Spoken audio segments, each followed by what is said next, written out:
بسم اللہ الرحمن الرحیم۔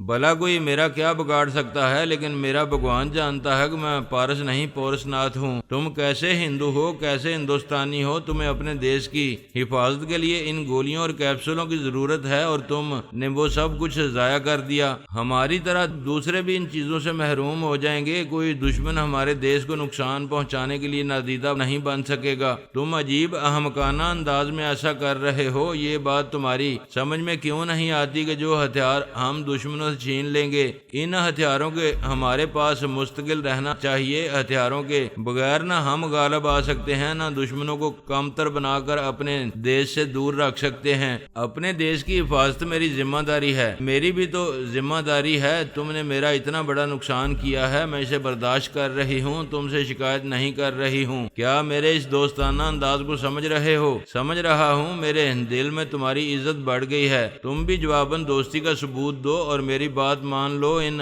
گولیوں اور کیپسولوں کو صرف ہمارے پاس رہنے دو، باقی دنیا کے جس حصے میں جن لوگوں کے پاس ہیں ان کے پاس نہ رہنے دو۔ اسی طرح میری بات سمجھو، یہ گولیاں ایسے کم ظرف لوگوں کے پاس بھی ہیں جو نادیدہ بن کر دوسروں کی خوابگاہ میں گھس جاتے ہیں۔ کسی شریف زادی کے غسل کرنے کا نظارہ کرنے کے لیے اس کے باتھ روم میں بھی پہنچ جاتے ہیں۔ میں شریف زادیوں کو تماشا بننے نہیں دوں گا، اسی لیے ان چیزوں کو ضائع کر رہا ہوں۔ دیوی نے التجا کی، دیکھو ہم دونوں مل کر بہت بڑی طاقت بن سکتے ہیں، ہمیں ابھی سے ایک دوسرے کی بات ماننا چاہیے۔ تم میری صرف ایک بات مانو، یہ گولیاں اور کیپسول صرف میرے پاس رہنے دو۔ تم میری ایک بات کچھ عرصہ کے لیے مان لو، میں جلد ہی یہ ثابت کر دوں گا کہ ان چیزوں کے بغیر بھی ہم دشمنوں پر غالب آتے رہیں گے۔ اگر ہمیں خاطر خواہ کامیابیاں حاصل نہ ہوئیں تو آئندہ کامیابیاں حاصل کرنے کے لیے یہ گولیاں اور کیپسول نہیں رہیں گے۔ اس وقت کیا کرو گے؟ میں وعدہ کرتا ہوں اس وقت تمہیں وہ گولیاں اور کیپسول لا دوں گا۔ وہ چونک کر بولی، جب یہ چیزیں ساری دنیا سے نابود کر دو گے تو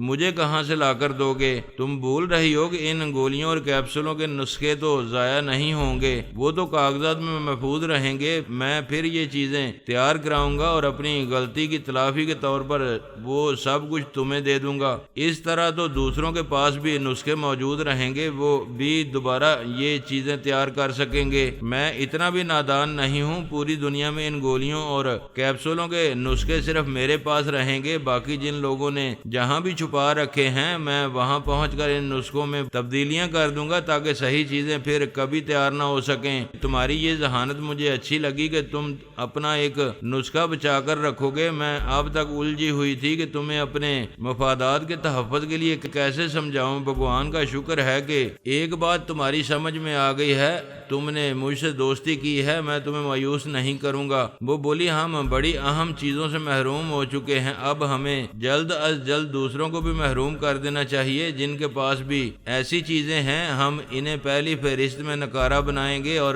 ابھی فہرست ہے۔ تم سے ملاقات نہیں ہوئی تھی، تب ہی سے میں نے یہ سوچ لیا تھا کہ مجھے ان چیزوں کو نکارہ بنانے والی مہم پر آج ہی روانہ ہو جانا چاہیے، اور میں روانگی کی تیاریاں کر چکا ہوں۔ کسی وقت بھی یہاں سے چلا جاؤں گا۔ کیا مجھے چھوڑ کر جاؤ گے؟ جب تم نے ساتھ دینے کا وعدہ کیا ہے تو پھر ہم ساتھ چلیں گے، لیکن کیسے؟ ہمارے پاس فلائنگ کیپسول ہوتے تو ہم کم سے کم وقت میں جہاں چاہتے وہاں پہنچ جاتے۔ اس مہم کے لیے میں نے 3 عدد نادیدہ بنانے والی گولیاں اور 3 کیپسول اس علاقے سے دور چھپا کے رکھے ہیں۔ تم سفر کی تیاری کرو، میں ابھی آؤں گا، پھر تمہیں اپنے ساتھ باندرا ہل کی ایک کوٹھی میں لے چلوں گا۔ وہ کرسی سے اٹھ کر کھڑا ہو گیا۔ دیوی اسے دروازے تک چھوڑنے آئی، پھر وہ حواریوں کے ساتھ جیپ میں بیٹھ کر چلا گیا۔ اس نے دروازے کو اندر سے بند کر لیا۔ اس کے ایک ماتحت نے کہا، دیوی جی یہ تو ہمارا بڑا نقصان ہوا، ہماری تمام گولیاں اور کیپسول نکارہ ہو گئے۔ دوسرے ماتحت نے کہا، آپ ہمیں نادیدہ بنا دیتی تھیں، ہم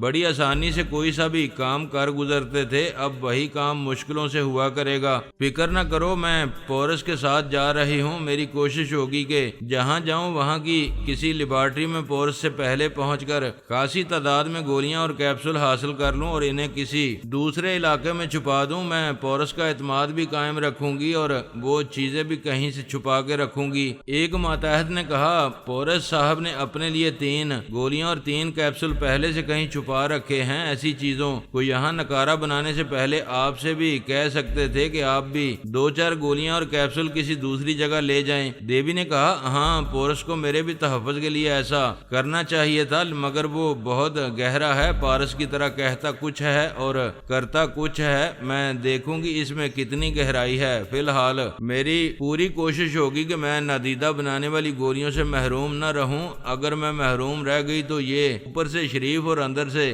حریف بن کر رفتہ رفتہ مجھے اپنا تابعدار بنا لے گا۔ دیوی شی تارا نے کبھی کسی پر بھروسہ کرنا سیکھا ہی نہیں تھا۔ اگر وہ پارس پر ایک محبوبہ اور ایک بیوی کی طرح بھرپور اعتماد کرتی تو آج میری ایک باعزت اور باوقار بہو کہلاتی، اسے وہ برتری اور اقتدار سب کچھ مل جاتا جس کے لیے وہ اب تک ناکام جدوجہد کرتی آ رہی ہے اور اکثر ناکامیوں کا منہ دیکھتی آ رہی ہے، اور ناکامیوں کی بنیادی وجہ اس کی خود پسندی اور خود پرستی تھی۔ اگر وہ دھرم والی نہ ہوتی تو اپنا ہی بت بنا کر اس کی پوجا کرتی۔ ایسی عورت کبھی کسی مرد کے تابع نہیں رہتی۔ اس نے پارس کو ہمیشہ کے لیے کھو دیا تھا، اب اپنی خود پرستی کے باعث وہ شاید پورس کو بھی کھونے والی تھی۔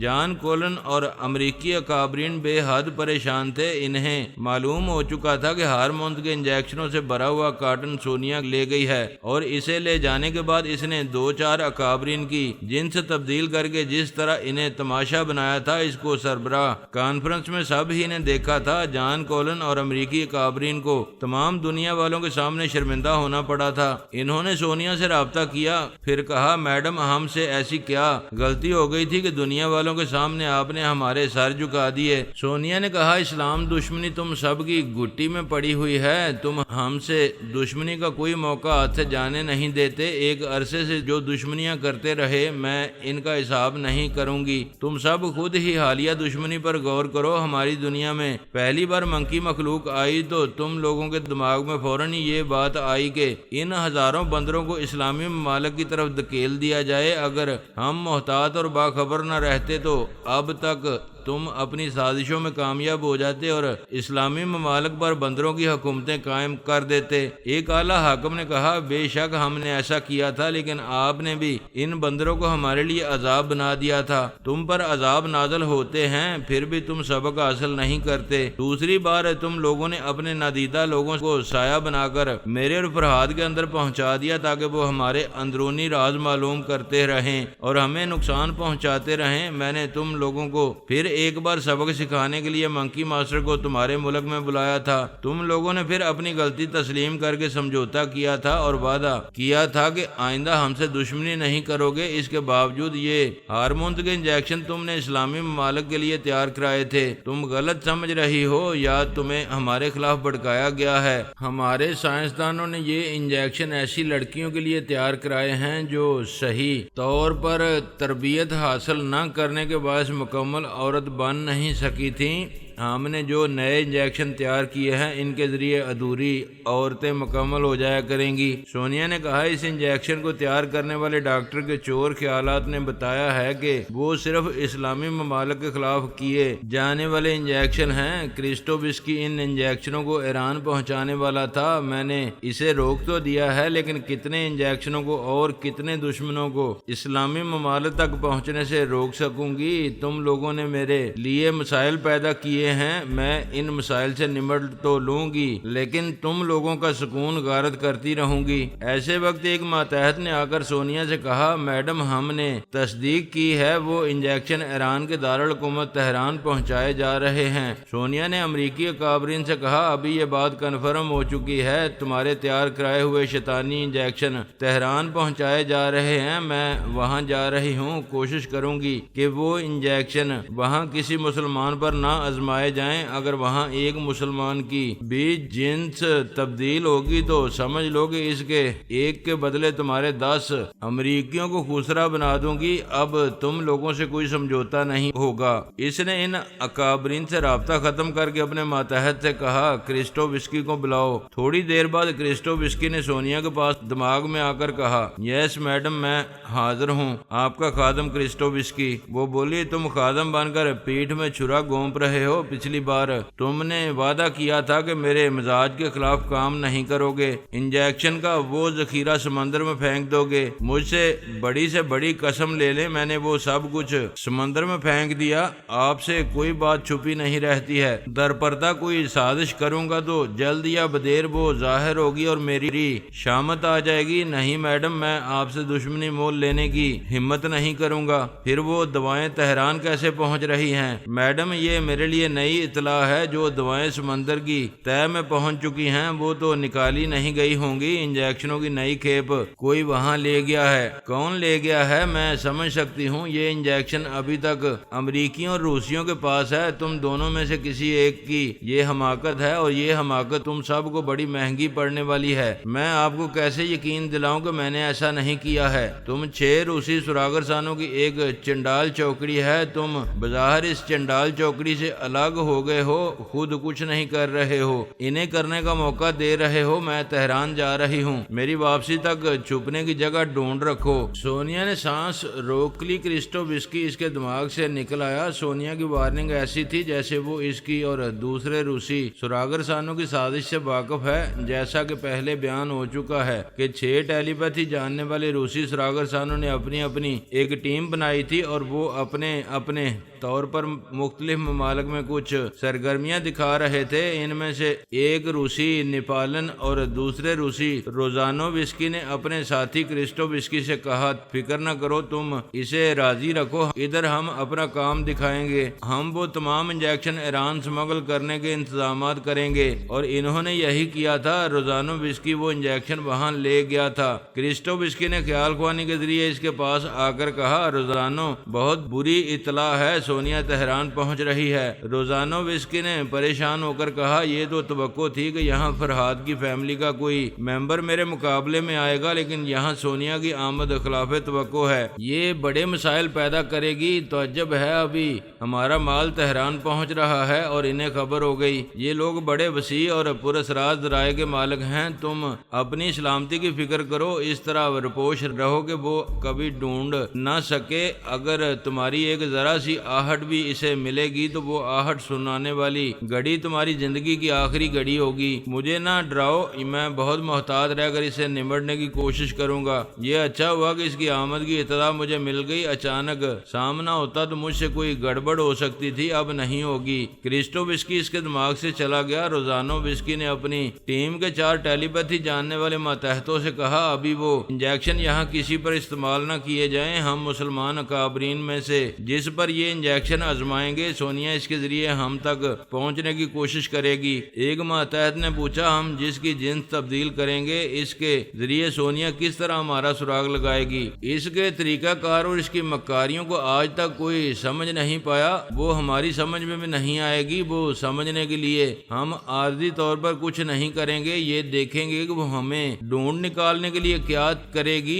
اس طرح اس کا طریقہ کار کسی حد تک سمجھ میں آ جائے گا۔ روزانووسکی اور اس کے ماتحت مسلمان اکابرین کو دنیا کے سامنے مضحکہ خیز بنانے اور جسمانی طور پر کمزور بنانے آئے تھے، لیکن اب اپنی سلامتی کی فکر کر رہے تھے۔ پرانی کہاوت ہے کہ گیدڑ کی موت آتی ہے تو وہ شہر کی طرف آتا ہے۔ امریکہ کی موت آئی تھی کہ وہ ایران کی طرف آیا تھا۔ بظاہر تو وہ آج بھی سپر پاور کہلاتا ہے، لیکن ایران سے ٹکرانے کے بعد اس کا کھوکھلا پن دنیا والوں کے سامنے ظاہر ہو چکا ہے۔ وہ سپر پاور ایک آکٹوپس کی طرح بے شمار ہاتھوں اور لامحدود ذرائع سے آج بھی ایرانیوں کے عزائم کو کچلنے کی ناکام کوششیں کرتا آ رہا ہے۔ شرمندگی اٹھانے کے مقام سے گزر رہا ہے، مگر پھر بھی شرما نہیں رہا ہے۔ سونیا نے پہلی بار ایران کی زمین پر قدم رکھا۔ شہنشاہ ایران کے زمانے میں تہران مغرب کا کوئی شہر نظر آتا تھا۔ عورتیں مغربی لباس پہنتی تھی، کہیں بھولے بٹکے برقع اور چادریں نظر آ جاتی تھیں۔ اس دور میں مردوں کی بے حسی اور عورتوں کی بے حیائی عروج پر تھی۔ خدا کا شکر ہے کہ موجودہ ایران دنیا دنیا اسلام کی شان ہے اور ایک ایسی درسگاہ ہے جہاں سے دوسرے ممالک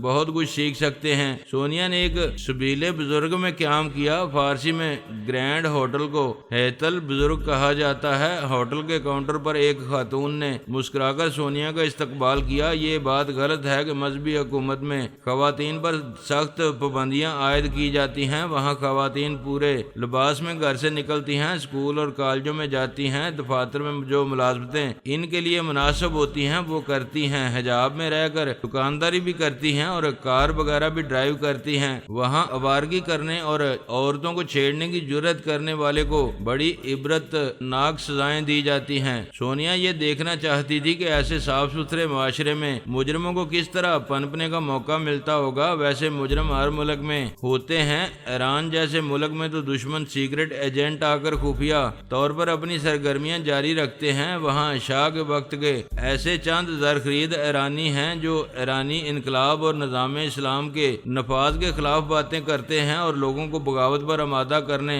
کی کوشش کرتے ہیں۔ ایسے لوگ امریکی ایجنٹوں کے اعلی کار بن جاتے ہیں۔ سونیا 24 گھنٹوں تک تہران کی سیر کرتی رہی اور دشمنوں کی طرف سے ہونے والی کسی واردات کا انتظار کرتی رہی۔ پھر یہ بات اس کی سمجھ میں آئی کہ دشمن اس انجیکشن کو کسی پر استعمال کرنے سے پہلے اسے تلاش کر رہے ہیں تاکہ پہلے راستے کا کانٹا صاف کریں پھر کھل کر واردات کریں۔ وہ تنہا آتی تو شاید چہرہ بدلنے کے باوجود پہچانی جاتی، یا شبہ ہوتا کہ تہران میں تنہا آ کر قیام کرنے والی عورت سونیا ہی ہوگی۔ وہ فرضی والدین کے ساتھ اس ہوٹل میں تھی اور ان والدین کے ساتھ اس شہر میں گھومتی پھرتی تھی۔ اس کے ماتحت ٹیلی پیتھی جاننے والے 6 جوان مختلف ہوٹلوں میں تھے۔ سونیا نے ایک کو فون پر مخاطب کیا، اپنے تمام ساتھیوں کے ساتھ میرے دماغ میں آؤ۔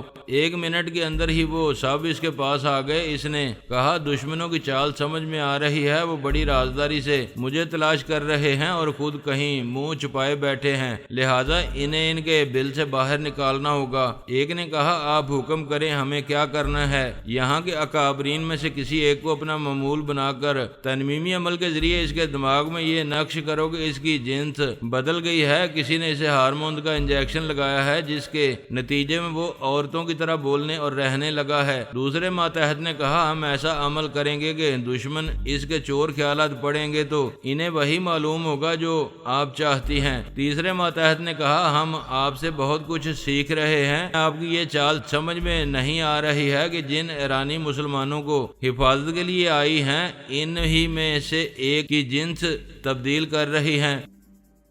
میں انجیکشن کے ذریعے ایسا نہیں کر رہی ہوں اور نہ ہی دشمنی سے کر رہی ہوں۔ عارضی تنمیمی عمل کے ذریعے کسی کو چند گھنٹوں کے لیے مرد سے عورت بنایا جائے گا۔ دشمن حیران ہوں گے کہ ایسا کس نے کیا ہے، آپ پر کوئی شک نہیں کیا جائے گا کیونکہ وہ آپ کو مسلمانوں کا محافظ سمجھتے ہیں۔ وہ بولی اس اسلامی ملک میں ہارمونز کا انجیکشن روسی سراغرساں یا امریکی ایجنٹ استعمال کر سکتے ہیں۔ اس طرح روسی امریکیوں پر شبہ کریں گے اور امریکی روسیوں پر یوں وہ آپس میں لڑ سکتے ہیں۔ اپنی لڑائی کے دوران میں وہ کہیں چھپے نہیں رہ سکیں گے، ہم ان کی شہرک تک پہنچ جائیں گے۔ ایک ماتحت نے اس کی ہدایت پر عمل کیا، تہران کی ایک اہم شخصیت پر تنمیمی عمل کر کے اس کے دماغ میں یہ نقش کر دیا کہ اس کی جنس تبدیل ہو چکی ہے، لہذا وہ عورتوں کے لہجے اور انداز میں بولے گا اور عورتوں کی طرح حرکتیں کرتا رہے گا۔ جب وہ تنمیمی نیند پوری کر کے بیدار ہوا تو زنانہ انداز میں بولنے اور حرکتیں کرنے لگا۔ یہ بات تمام اکابرین تک پہنچنے لگی کہ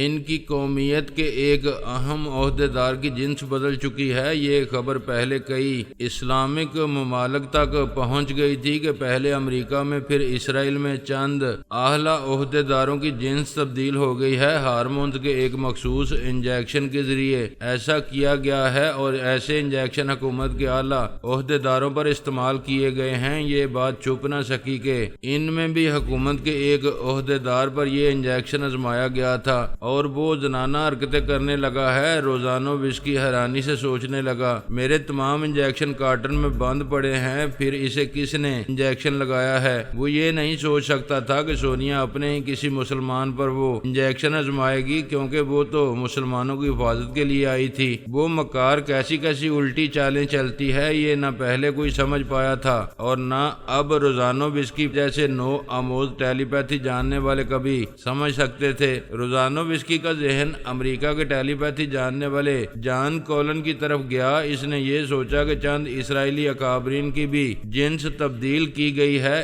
اس کا مطلب ہے جن لوگوں کے پاس یہ انجیکشن ہے ان میں سے کسی نے یہاں ایران میں بھی وہی حرکت کی ہے۔ اسرائیل میں یہ پتہ نہ چلا کہ وہ انجیکشن کس نے استعمال کیے ہیں، پارس نے یا کرسٹووسکی نے، لیکن امریکہ کے حوالے سے یہ طے تھا کہ جان کولن جیسے ٹیلی پیتھی جاننے والے ایران پہنچے ہوئے ہیں، اور تہران میں پہلی بار حکومت کے ایک عہدے دار پر اس انجیکشن کو استعمال کیا گیا ہے۔ اسرائیل میں روزانوفسکی نے مختلف ذرائع سے جان کولن تک پہنچ کر کہا، تم لوگ ایران کے خلاف برسوں سے مختلف ہتھ کنڈے استعمال کر رہے ہو لیکن اب تک اسے اپنے زیر اثر نہ لا سکے۔ اب ہارمونز کے انجیکشن کے ذریعے ان ایرانیوں کو مرد سے عورت بنانا چاہتے ہو اور تم وہاں کے ایک سرکاری عہدے دار کو ایسا بنا چکے ہو۔ بکواس مت کرو، ہم نے ابھی ایران میں ہارمونز آپریشن شروع نہیں کیا ہے، ہم باقاعدہ پلاننگ کے ساتھ شروع کرنے والے تھے لیکن ہم سے پہلے تم ایسا کرنے لگے ہو۔